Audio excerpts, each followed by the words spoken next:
우리가 오늘 합독하신 말씀을 가지고 이 뼈들이 능히 살겠느냐, 이 말씀을 가지고 하나님의 말씀을 나누도록 하겠습니다. 말씀과 성령의 권능으로 마른 뼈들을 회복시키는 하나님이십니다. 그래서 이 세상에도 마른 뼈들이 많다. 오늘 마른 뼈가 나오는데 마른 뼈의 상징은 이 나라에도 지금 많죠. 예수님을 믿지 않고 예수님을 대적하고 이런 자들이 마른 뼈, 심히 마른 뼈는 오히려 주님을 대적하는 자들을 우리가 심히 마른 뼈, 아예 해골바가지로 있죠. 그런데 오늘 말씀의 요지는 그냥 에스겔에게 물어보는 주 여호와께서 하시나이다. 그러니까 우리가 모든 우리 눈으로 보면 절대 저 사람은 예수 믿지 않을 사람이다 이렇게 보여도 그렇지 않다는 거예요. 하나님께서 하신다. 하나님께서. 저도 그렇고 우리가 예수 믿고 안 믿고는 다 하나님이 하시는 것이지 인간이 그렇습니다. 단지 우리는 증인의 사명을 감당하면 됩니다. 절대 불가능해 보여도 두렵고 떨리는 마음이 있어도 예수 믿으세요 한마디 하라. 한마디 했더니 욕이 100마디가 쏟아지면 그래도 믿어야 됩니다. 이렇게만 하면 된다. 다시는 내 앞에 얼씬거리지도 이렇게 막 욕을 하면 그래도 믿어야 됩니다 하고 그냥 오면 돼. 그러면 누가 보고 계셔? 하나님이 보고 계시고 하나님께서 역사하신다. 이게 우리 입을 열어라 이런 말씀도 우리 주변에 해골바가지들이 많죠. 마른 뼈들이 많죠. 우리가 입을 열어야 돼. 우리가 선민 이스라엘 참으로 영광스러운 이름입니다. 우리가 높은 사람에게 선택을 받아도 잠을 못 자는 정말 하나님께 친히 선택을 받은 이스라엘 민족은 지금도 그 자부심에 하늘을 찌르죠. 제가 동부권에 그때 여행을 갔더니 유대인들이 오면 우리가 호텔에서 체크아웃 오면 호텔 직원들이 가서 뭐 없어졌는지 체크하잖아요. 유대인들이 오면 반드시 체크를 꼼꼼히 한다. 왜냐하면 유대인들은 그냥 가지고 간대. 그리고 왜 가져가냐고 그러면 하나님이 가지고 가라고 그런대. 그러면 얼마나 하나님이 어제 기도했더니 가지고 가랍니다. 그건 당당하게.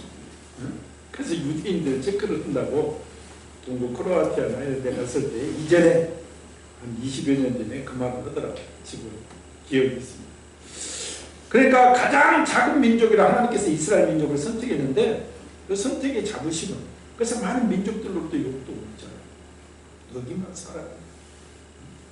근데 어쩔 수 없어. 하나님께서 택하셔서 이스라엘을 쓰십니다. 제가 이 설교를 5월 16일 날 작성을 했는데 이때 이스라엘은 팔레스타인 하마스가 차지하고 있는 가자지구에 무차별 폭격을 하고 있었습니다. 엊그젠가 중전됐잖아요. 무차별 폭격을 했죠. 근데 일부 언론을 보면 서로 간에 전쟁을 하는 것으로 착각을 하는데 절대 그렇지 않습니다. 그러니까 사실을 보면 큰 어른이 5살짜리 애를 막 뜯어 패는 거랑 마찬가지예요.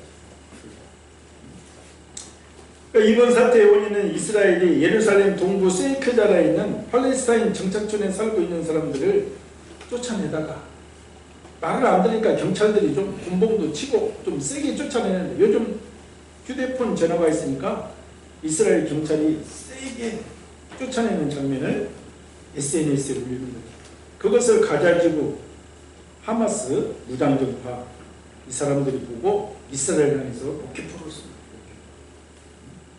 그러니까 이스라엘은 즉각 전투기와 대포를 동원해서 가자지구를 초토화시켜버립니다.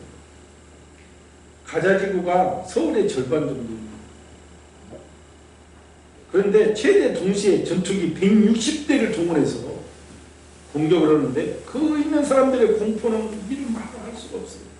우리가 국군날 연습한다고 성남 비행장에서 한 5대, 4대만 떠서 돌아다녀도 정신이 하나도 없어. 전투기 20명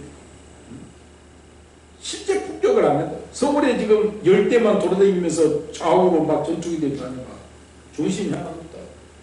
최대 160대까지 떠서 그냥 그거를 폭격을 하니까 이거는 뭐 생 지옥 중에서도 지옥. 그러니까 우리가 알아야 하는 것은 나라와 나라 간의 전쟁이 아닙니다.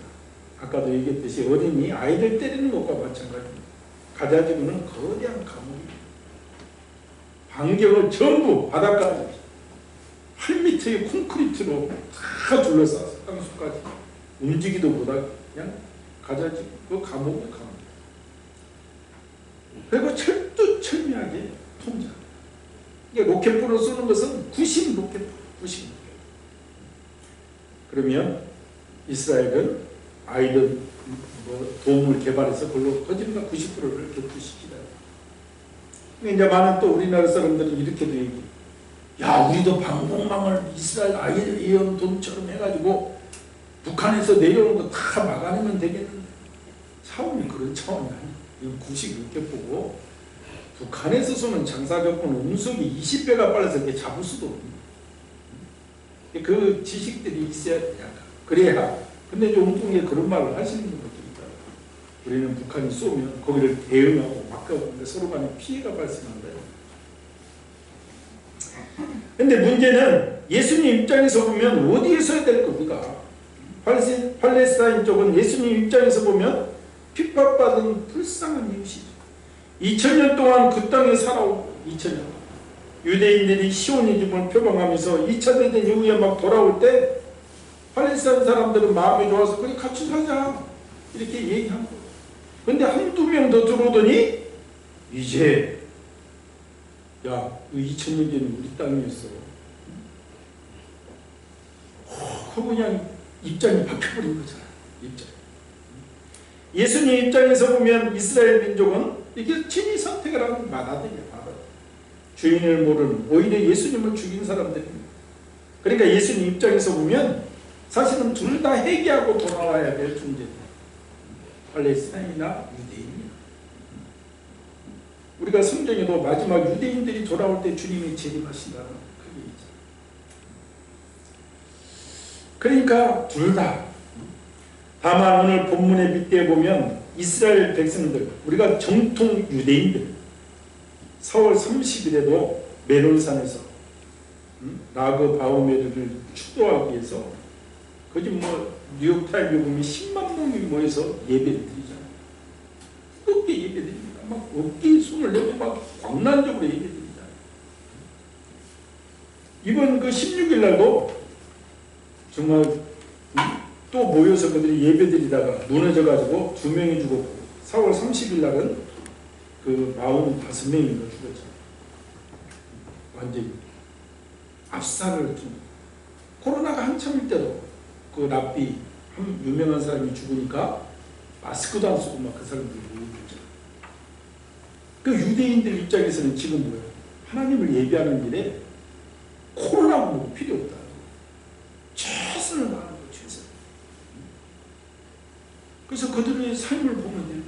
압사 장면 이런 거 한번 동영상에 보세요. 내가 오늘 띄워주려다가 그냥 불 끄고 켜고 이런 거 좀 귀찮은 것 같아서 안 띄웠는데 광란적으로 예배드린다고 하죠.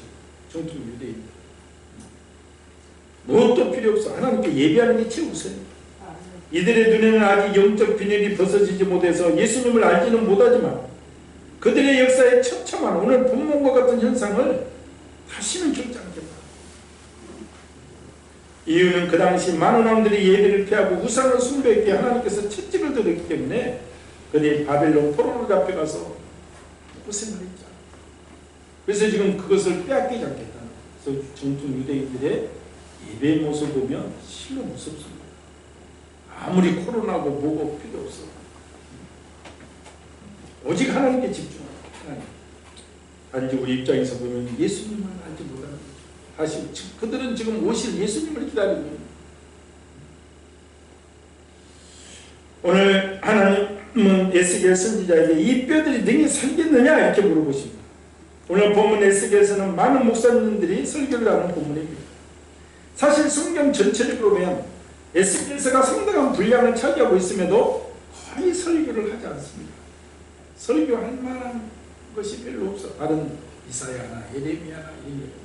그런데 이 37장은 많은 목사님들이 인용을 합니다.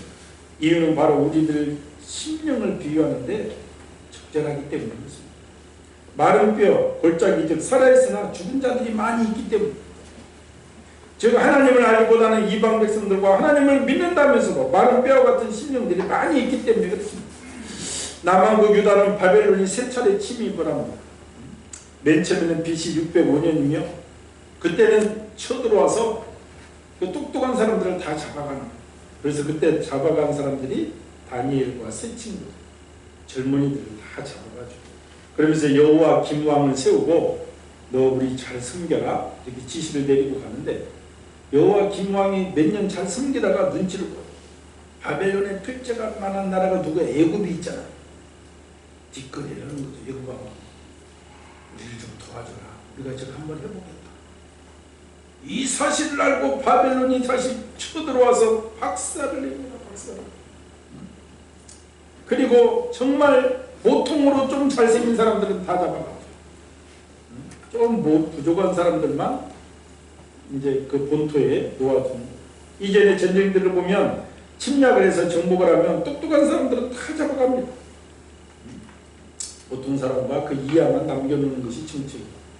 이들이 땅을 차지하고 이렇게 말합니다. 이제는 우리가 이곳에 집을 짓고 살자. 여기에는 여호와의 성전이 있는데 감히 누가 우리를 멸망시키겠는가. 그래도 우리는 복받은 사람이다. 하나님의 성전이 있기 때문에. 하나님은 이들을 보고 도리어 바벨론의 포로로 끌려간 사람들이 복받은 사람이라고 말합니다. 여호와의 영광이 예루살렘에 있다가 바벨론으로 옮겨갔다. 너희는 극히 나쁜 무화과고 바벨론에 끌려간 사람들은 좋은 무화과다. 하나님은 이렇게 말씀합니다. 그러니까 우리가 때로 하나님의 뜻을 분별하는데 최선을 다해야 되는 것은 그때 이스라엘 백성들이 많이 힘들어. 그런데 하나님은 이미 이스라엘 백성들의 우상을 숨기고 하나님을 떠난 그 죄값을 바벨론이라는 나라를 세워서 그 나라에 끌려가게끔 예비해 놓았어. 그런데 이스라엘 백성들은 늘 애굽을 보는 거야. 애굽도 저 가운데 보고 인간의 눈을 보는 것이죠. 마침 요즘 중국을 보느냐 미국을 보느냐 우리나라도 그런 시선들이 있자. 하나님의 뜻은 어디에 있느냐가 중요한 것이다. 하나님의 뜻은. 그래서 이치적으로는 이해하기 힘든 말이죠. 포로로 끌려간 사람들이 하나님을 보고 있다는. 그러니까 이 말씀을 그대로 전하다가 곤욕을 당한 선지자가 에레미야 선지자나. 에레미야 선지자는 어떻게 얘기합니까? 세상 의지하지 말고 애국 의지하지 말고 바벨론에게 순복하라. 그러니 백성들 입장에 정치가들 입장에서 보면 매국노죠. 아니 이 나라를 지킬 생각을 해야지. 바벨론 침략을 순순히 받아들이라고.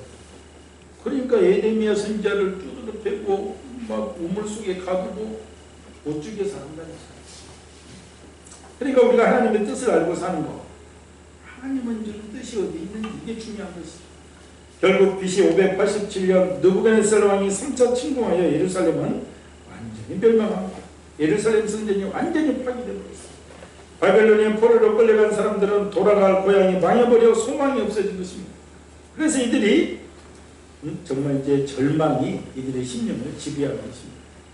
유다 백성들의 말을 대변하는 말이 오늘 11절입니다. 또 내게 이르시되 인자야 이 뼈들은 이스라엘 온 족속이라. 그들에게 이르기를 우리의 뼈들이 말랐고 우리의 소망이 없어졌으니 우리는 다 멸절되었다 하느니라. 이런 절망적인 상태에 대해 하나님이 에스겔에게 질문을 하십니다. 그가 내게 이르시되 인자야 이 뼈들이 능히 살겠느냐. 지금 이제 바벨론 포로로 끌려와서 예루살렘은 망해버렸고 바벨론은 워낙 강대해서 자기들 힘으로는 해방될 힘이 없잖아요. 마치 우리가 일제 36년에 우리 힘으로는 어떻게 해결할 힘이 없죠. 어떤 뭐 아무 방법이 없어요. 2차 대전 일으켜서 우리가 해방이 된 것이다. 그러니까 인간의 눈으로 보면 지금도 이스라엘도 자기들은 소망이 없는.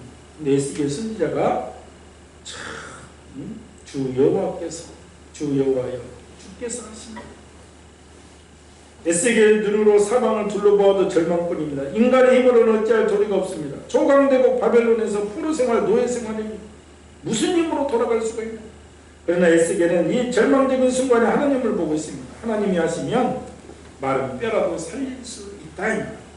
하나님이 하시면 하실 수 있다는 우리가 믿음이 있다는 것은 바로 이것을 보는 것이죠. 사방이 우겨싸임을 당하고 나는 힘이 없고 도저히 절망적인 상황일지라도 상대가 나를 압박할지라도 나는 누구? 하나님. 내가 믿음이 있으면 하나님. 하나님께서 돌파하게 하시고 하나님이 이기게 하시고 하나님이 내 걸음을 주관해 주신다는 이게 믿음이 있는 자들이고, 그래서 우리가 예수 안에서 새로운 피조물이고 우리는 놀라운 권능을 가진 자들이다. 우리가 이 사실, 오늘 이 본문 말씀이 그래서 중요한 것입니다. 지금 포로 생활하고 있는 이스라엘 백성들이 바로 마른 뼈, 즉 해골이라는 것입니다. 즉 바싹 마른 해골, 절대로 살 수 없는 신령들입니다. 눈으로 보면. 그러나 사실 저들 내면 깊은 곳에는 또 더 큰 고통이 자리 잡고 있잖아요. 고대 사람들은 나라와 나라의 전쟁이 뭐야? 그들이 섬기는 신과 신의 전쟁이라고 생각합니다. 당연히 진나라 백성들은 이긴 나라의 신을 섬기게 된다. 우리가 이스라엘의 4대 성군 중에 한 사람이 히스기야. 그의 아버지가 아하스 왕이잖아요. 아하스 왕이 지독하게 우상을 섬깁니다. 정말 우상을 섬기다 못해 자기 아들까지도 불에 태워서 제사를 지냅니다. 그리고 다메섹에 가는데 그 신전의 모습, 그 신이 늘 이스라엘을 침략하니까 그 신전 모형을 본다서 예루살렘 성전은 변형까지 해요. 그러니까 고대 사람들의 인식이 뭐예요? 왜 우리가 자꾸 지는가? 우리 신이 약하다는 거예요. 그런데 이스라엘 백성들의 딜레마가 뭐예요? 아니 전능하신 하나님인데 왜 이 하나님이 지냐는 거예요. 그러다가 진짜 지니까 계속 고통을 당하니까 이제 체념하는 거예요. 우리 하나님이 저 바벨론 사람들이 섬기는 마르둑이라는 신보다 더 약하구나. 그래서 많은 사람들이 이제 바벨론 신이 더 세구나 인정을 하고 우상을 섬기는 것이. 그러니까 마른 뼈, 해골들이 다 되었다는 거예요. 그래서 포로 생활에 동화된 이스라엘 백성들은 바벨론 신 마르둑 앞으로 나아가 예배하였습니다. 도저히 그래도 양심이 있어서 어떻게 전능하신 하나님이 그럴 수 있느냐? 이런 사람들은 시편의 말씀대로 바벨론 강가에서 시온을 기억하며 울면서 우리가 예배할 때가 얼마나 좋아하는지. 그래서 우리가 보미엠의 노래처럼 늘 시온을 기억합니다. 그러면 바벨론 사람들이 보여. 야 너희들 노래 잘한다? 야 한 곡 좀 불러라. 우리가 어떻게 저런 사람들 앞에 하나님의 노래를 부를 수 있을까? 술 한잔하면서 술맛 좀 나게 해봐. 그 사람들은 그런 거예요. 그러니까 그 심령이 황폐하는 거예요. 이러니 죽을 맛입니다. 이처럼 포로 생활에서 믿음이 황폐해져 버린 이스라엘 백성들의 영적인 상태가 바로 지금 마른 뼈라는 거예요. 즉 해골 골짜기입니다. 오늘날 우리 자신들도 돌아봐야 되는 것입니다. 나도 무늬만 그리스도인은 아닌지, 나도 마른 뼈가 아닌지. 오늘 마른 뼈들의 모습은 바로 이 시대의 모습이고 교회의 모습이고 우리 자신들의 모습인 것입니다. 이 시대의 폐역한 모습을 보십시오. 많은 사람들이 하나님을 거역하고 우상 숭배에 빠져요.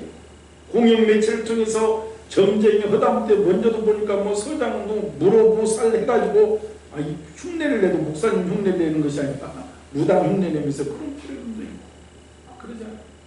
타로 점 보는 것이 막 오락거리는데 나와요. 그러면서 그런 데는 이 재미로 그냥 하는 거야 하는데 많은 사람들이 신경 속에 무엇을 심어줘? 한번 봐야겠구나. 이거 심어줘. 근데 이 시대에 그럼 우상에 빠지고 노아 시대처럼 마음의 생각이 항상 악하고 욕망의 노예가 되어 재물을 하나님처럼 섬겨요. 자기 이기심의 노예로 남에 대한 배려나 섬김이 없습니다. 가진 자들은 가지지 못한 자들의 아픔을 헤아리려고 하지 않고 이런 것이 이 시대. 그래서 금융위기가 났을 때도 미국에서 데모가 일어나는 게 뭐예요? 1%가 세상에 돈을 다 가지고 있고 그들만의 리그다. 야, 없는 사람은 갈수록 살기가 힘들어요. 그래서 이 돈, 만몬이 좌지우지를 하는. 또한 지역적으로도 아직 복음이 들어가지 못하는 것이 마른 뼈들. 이단으로 점철된 이슬람 국가들. 마른 뼈들이죠. 우리의 형제 북한 땅은 아예 해골 골짜기. 아직까지 복음을 받아들이지 않고 멸망의 길로 달려나가고 있는 우리의 남편, 우리의 아내, 우리의 자녀, 우리의 부모님, 우리의 형제들이 있는 곳이 바로 마른 뼈들입니다. 지금도 저녁이 되면 서울의 유흥가는 흥청망청 흔히죽거리고 많은 젊은이들이 모여서 쾌락을 쫓는 일에 앞장서서 나갑니다. 그런 것들이 마른 뼈들입니다. 우리 성도들의 사명은 이런 마른 뼈들을 보고 가만히 있으면 안 된다는 거예요. 그들을 살리는 사명이 우리들에게 있습니다. 살리는 무기는 바로 말씀이고 복음, 즉 그들에게 쉬지 말고 복음을 증거해야 해요. 그럴 때 이들이 살아난다. 그 말씀이 오늘 4절 말씀입니다. 너희 마른 뼈들아 여호와의 말씀을 들을지어다. 누가 어떻게 해야 말씀을 듣고 우리가 증인들, 우리가 그 사명을 감당한다. 5절에 말씀을 태어날 때 승리가 나타난다. 너희가 살아나리라. 하나님께서 마른 뼈들에게 생기를 불어 넣으시겠다는 것입니다. 방법은 모든 마른 뼈들아 여호와의 말씀을 들을지어다. 4절 말씀. 즉 우리가 말씀을 선포해야 한다는 것입니다. 마른 뼈를 향해서 태어나는 것은 하나님의 말씀을 영적으로 죽은 불신자들이나 피폐하게 된 성도들을 향해서 선포하라는 말입니다. 복음전도는 이와 같습니다. 복음전도는 비록 자신이 말을 못할지라도 상대가 마른 뼈라면 한마디 전해라. 옛날에 고구마 전도도 예수 믿으세요. 욕을 먹어도 그래도 믿어야 됩니다. 그것만 하라는 것이죠. 예수 믿으면 영생을 얻습니다. 생명을 얻습니다. 야! 재수없는 소리 마라. 또죠. 그래도 믿어야 됩니다. 이 소리 한마디만 하라는 거죠. 이 골짜기에 에스겔과 뼈만 있으면 에스겔은 미친 사람입니다. 그렇죠. 에스겔도 이 환경을 보면 그들이 지금 예수님 믿게 생겼어요. 어떻게 생겼어? 채찍 앞에 굴복하고 이방 신을 섬기고 있는 그들이. 그런데 에스겔은 하나님의 명령에 순종해서 뼈들에게 생기가 들어가라. 뼈들아 살아나라 했습니다. 그러자 하나님이 뼈들에게 생명을 주셔서 무질서하던 뼈들이 맞고 생기가 들어가 근육이 살아나서 큰 군대가 되었다. 우리가 비록 마른 뼈와 같은 불신자에게 하나님의 말씀을 전하는 것이 환경적으로 보면 절대 불가능하고 가능성이 없어 보입니다. 문제는 그런 환경에서도 용기를 내어 말씀을 증거할 때 사람들에게 생명을 주셔서 듣게 하시는 하나님이 감찰하고 계신다는 것을 우리가 알아야 됩니다. 하나님. 에스겔은 그 마른 뼈들에게 하나님의 말씀을 그대로 전할 때 그 뼈들이 들어맞아 연결되고 움직였다는 말은 그들이 성도로 살아난다. 즉 하나님께서 그들의 마음을 열어주신다는 것입니다. 절대 복음은 저도 이렇게 하지만 우리 인간의 힘으로 되지 않습니다. 하나님의 주권적인 섭리 가운데 이루어집니다. 다만 우리는 입을 열어서 파수꾼의 사명만 감당하라는 것이지. 그 사명은 무거운 것이 아니라고 말씀을 해도 우리는 세상을 보기 때문에 무거운 것이죠. 저 사람의 권력, 저 사람의 성과, 저 사람의 이런 걸 보니까 감히 그 말을 못합니다. 그런데 오늘 에스겔처럼 거기에 불만 있는 것이 아니라 하나님이 보고 계신다. 지금 코로나19로 대면이 어려워졌습니다. 그래도 우리가 비대면이라도 믿지 않는 사람들과 방황하는 마른 뼈 같은 사람들에게 예수 믿으세요 권면하면 주님께서 책임을 지신다. 문제는 대언하라는 하나님의 명령을 어떻게 받아들이고 있느냐, 이것이 문제입니다. 우리는 순종해야 됩니다. 복음의 어떤 형편에 처하든지 증거할 때 하나님께서 역사하신다. 어떤 형편에 처하든 복음을 증거해라. 그리고 예수 믿는 우리는 성령 충만함으로 그렇게 큰 군대로 일어나야 됩니다. 그러기 위해서 오늘 9절은 또 생기에 대하여 바람에 대하여 오늘 이 성령 강림주의, 결국 정말 하나님께서 말씀하시는 것은 성령이 권능을 받아야 큰 군대가 된다. 생기야 사방에서부터 와서 그들이 곧 살아나서 일어나서는데 극히 큰 군대더라. 9절 10절. 두 번째 생기를 통해서 큰 군대가 된다는 것은 성령 세례를 통해서 권능이 임한다는 것입니다. 그래서 이제 사람 눈치 안 본다.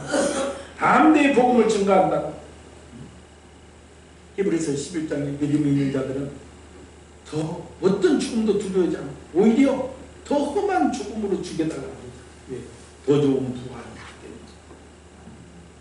하나님의 상급이 있기 때문에 이왕 죽일 거 찬양하게 죽여달라고 하죠. 죽음을 뛰어넘는 거예요. 왜? 성령의 권능 있기 때문에 그렇습니다. 바로 사도행전 1장 4절 8절 5절 성령이 너희에게 임하시면 너희가 권능을 받고 예루살렘과 온 유대와 사마리아와 땅끝까지 이르러 내 증인이 되리라 하십니다. 그러니까 첫 번째 말씀을 들을지어다. 말씀이 들어갈 때 생기가 들어간다는 것은 이제 성령의 도우심으로 예수님을 구주로 인정하는 믿음을 가진 것을 말합니다. 내가 예수님을 주로 믿고 교회 생활하는 사람, 예수님을 주로 고백하면서 신앙생활을 영위해갑니다. 그러나 큰 그릇이 되기 위해서는 바로 성령의 권능이 필요합니다. 하나님의 영이 충만하게 임할 때 세상이 감당하지 못하는 용사들이 됩니다. 이런 성령의 바람이 불어야 됩니다.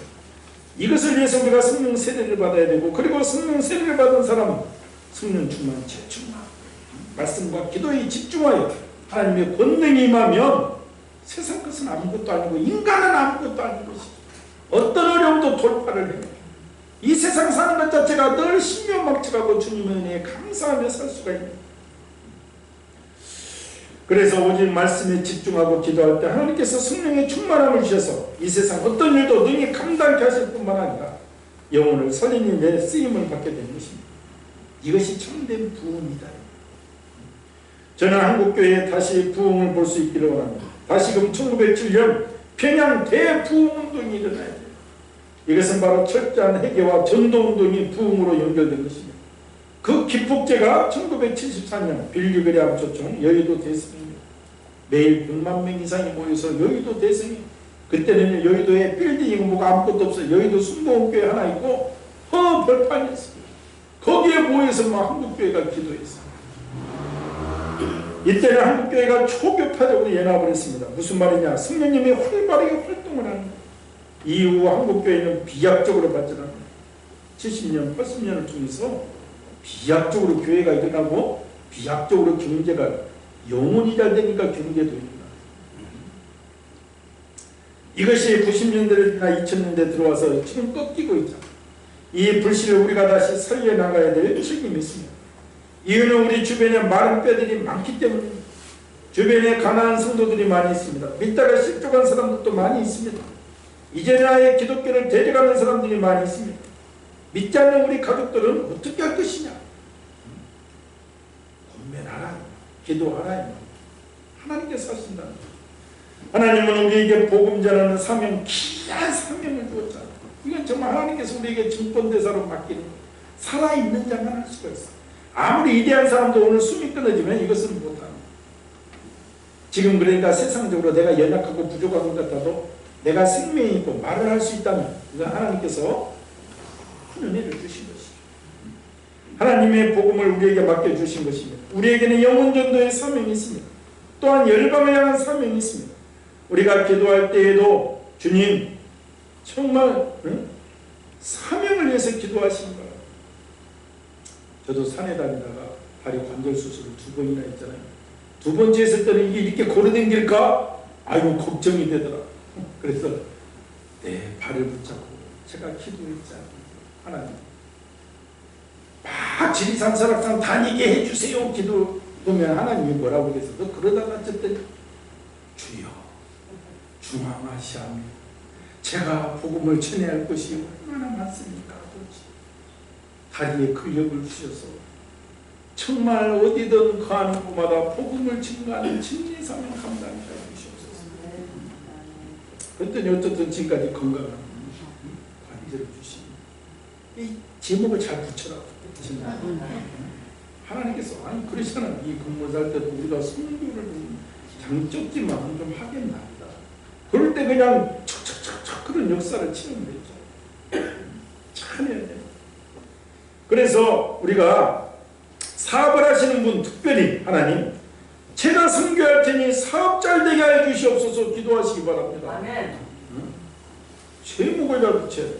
자녀를 위해서 기도할 때 우리 자녀가 선교 사명을 감당하는 큰일이 봐봐 지구촌을 감당해야 되는데 우리 자녀도 얼마나 우물 안에 개구리 해가지고 선교 사명 감당하겠어? 황성주 박사는 그 기업 하나 이렇게 하고 거기서 1600명을 파송했다고. 한두 명 몇십 명이 아니에요. 하나님은 쓰는 자를 통해서 막 쓰는 거예요. 그러니까 이게 참 교회를 위해서도 하나님 우리 교회가 선교 많이 하는 교회가 되게 하여 주시옵소서. 그렇게 기도하는 것이 장땡이에요. 다른 거 붙일 필요가 없어요. 선교 많이 하는 교회가 되게 하여 주시옵소서. 이거에 뭐가 들어가 있어? 선교 많이 하려면 우리 성도들이 건강해야 돼요. 선교 많이 하려면 이거 있어야 되잖아. 비행기도 타고 다녀야 되고 그것도 하나님께서 주시는 거예요. 기도를 잘해야지. 솔로몬처럼. 그러면 뭐예요? 덤으로 부와 기를 내가 너에게 덤으로 주겠다. 참 올바른 재판을 하겠다고 솔로몬이 하나님께 소원을 하니까 하나님께서 그 마음의 중심을 감찰하시고 분하고 너 기이 여기는 거 내가 도움으로 주겠다는 거예요.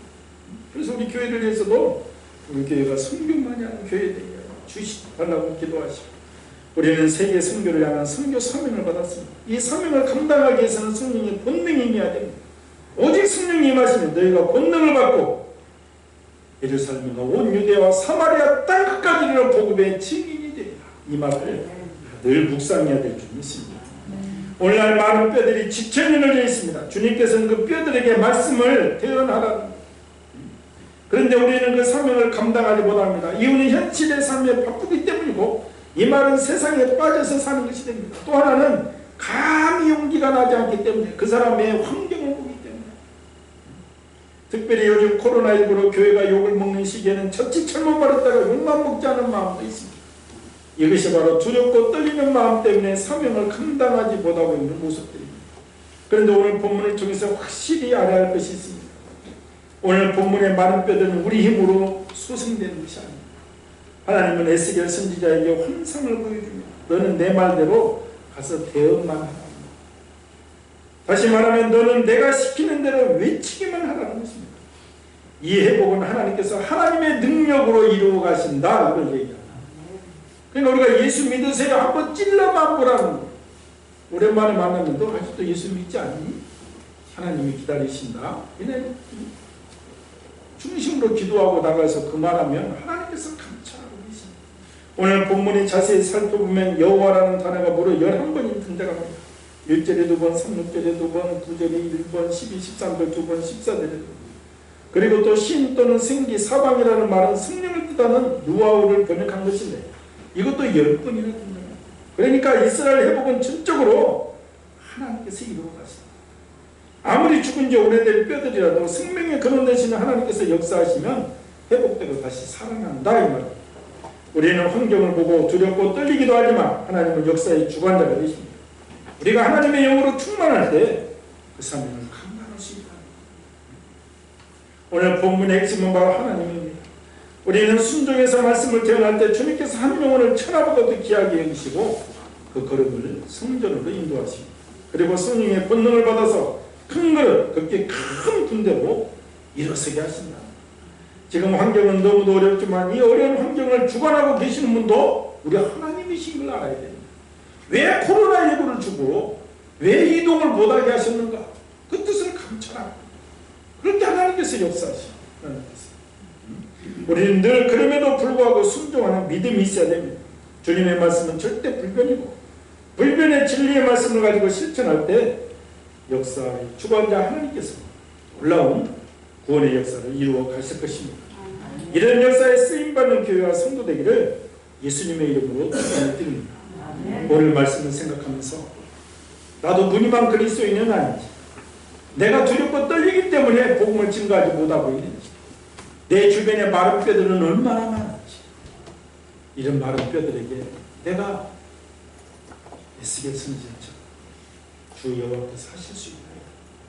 내가 말을 분별할 때 주님 역사 주시옵소서. 우리 주의 성창하고 기도합니다. 주여 주여 주여